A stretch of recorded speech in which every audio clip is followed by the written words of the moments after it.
Comme un œuf, c'est 3 questions posées à un expert en esthétique auto qui nous répond en 3 étapes faciles. Dans cette capsule, on traite de peinture et de protection. Notre expert, c'est François Bonneville. 3 questions fois 3 étapes, ça fait 9. Bienvenue à Comme un œuf.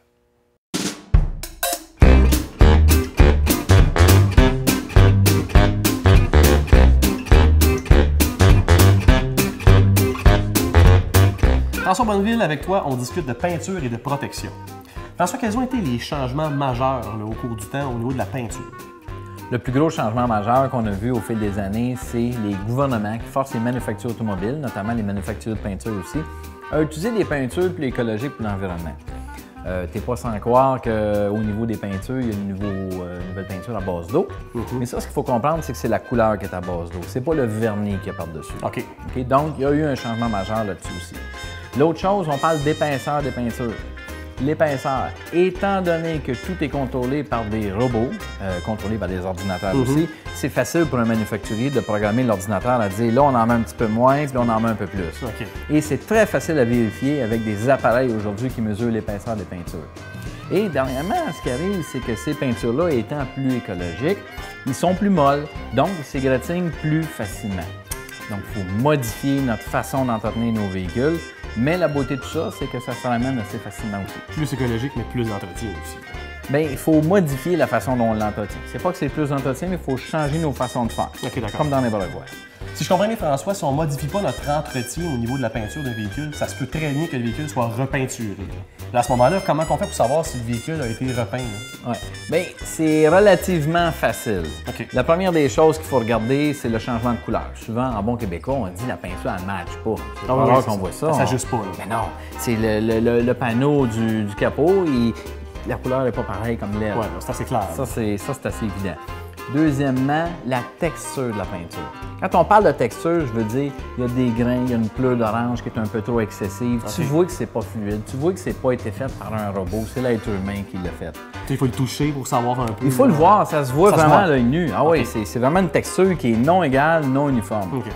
Et une autre chose qui est très simple aussi, on regarde sur le bord des caoutchoucs. Si on voit qu'il y a de la peinture un petit peu là-dessus, ou les intérieurs de porte, ça a été repeinturé. Ah, ça nous donne un très bon indice. Et ça nous donne un indice que c'était fait dans un atelier de carrosserie aussi qui était un peu plus bas de gamme. OK. Ouais. Ce qui n'est pas plus la peine d'enlever ces bouleurs. François, depuis tantôt, tu nous parles de bien entretenir notre peinture. Écoute, pour toi, je suis allé fouiller dans le garage de mon grand-père. Je suis allé regarder tes produits. Puis je t'emmène ceci. Regarde, je commence avec un premier. Okay. Un beau rubbing compound. Okay. Alors, est-ce qu'on utilise encore ça aujourd'hui? J'imagine que non, mais qu'est-ce qu'on utilise sinon? Premièrement, d'après moi, ton grand-père, il a ça depuis au moins 40 ans. Au moins. J'ai peut-être menti, c'est tout le garage de mon arrière-grand-père. Oui. Même principe. Au moins, ton grand-père, il a hérité de la canne de ton arrière-grand-père. On fait quoi avec ça, François? Non, premièrement, ce qu'il faut comprendre, c'est que ça, des rubbing compounds, c'était des pâtes très abrasives qu'on avait à l'époque. Okay. Les peintures étaient plus dures, il y en avait beaucoup plus épais. Et ça servait à vraiment corriger les égratignures et l'oxydation. Aujourd'hui, on travaille avec des produits qui sont abrasifs, mais j'ai apporté, moi aussi, à mon tour, la nouvelle abrasif, okay? Qu'on appelle de l'oxyde d'aluminium. Je vais juste te montrer jusqu'à quel point ça a évolué un peu quand même. Bien, ça a évolué. Regarde, l'abrasif est très, très fin. OK. Oh. Et très fin. Et c'est extrêmement toxique. Et c'est toxique et tu m'en donnes la main. Donc, c'est ça qu'on peut utiliser à la place du compound. C'est pas ça vraiment, mais ça, c'est l'ingrédient qu'il y a dans les nouvelles pâtes à polir qui sont aussi tout aussi douces qu'une simple crème à main. Tu peux toucher, là, tu peux essayer. Oui, toucher. Donc, c'est doux comme la crème à main. Oui, je vois ça, c'est intéressant. Donc, adieu les vieilles histoires de grand-père et bienvenue à la nouvelle mode d'aujourd'hui. À l'évolution. Oui, il faut le travailler avec la chaleur. Puis sinon, j'ai aussi du Simonize que j'ai trouvé. Ah oui? Un autre beau produit très, très récent. C'est quoi ça exactement, le Simonize? On s'en va où avec ça? Là? Premièrement, Simonize, il faut comprendre, ça c'est comme Kleenex, Skidoo, Frigidaire. Hein? Ça a été la première compagnie. La marque. La marque, autrefois, à l'époque, que les Jean-Paul, les Marcel et les Jean-Pierre utilisaient. On parle des bébés boomers.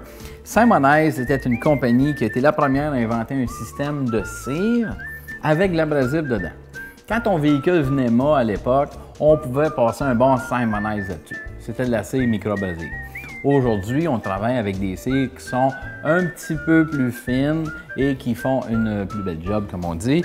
Et disons qu'il n'y a plus de cire en pâte, c'est rendu des cires liquides. Et aujourd'hui, c'est des cires liquides avec des parfums. Ça ressemble beaucoup plus... Parfum vanille. Oui, ça ressemble beaucoup plus, disons, à une crème solaire, disons, pour la peinture qu'une simple cire en pâte. C'est excellent. Sinon, comme dernier produit, j'ai cette magnifique bouteille de Turtle Wax. Le classique. Le classique. Oui. En dernier tour, il fallait réparer la peinture avec une cire. Il fallait la protéger avec une cire. Et à l'époque, c'était Turtle Wax qui avait le lead du marché à ce moment-là. OK.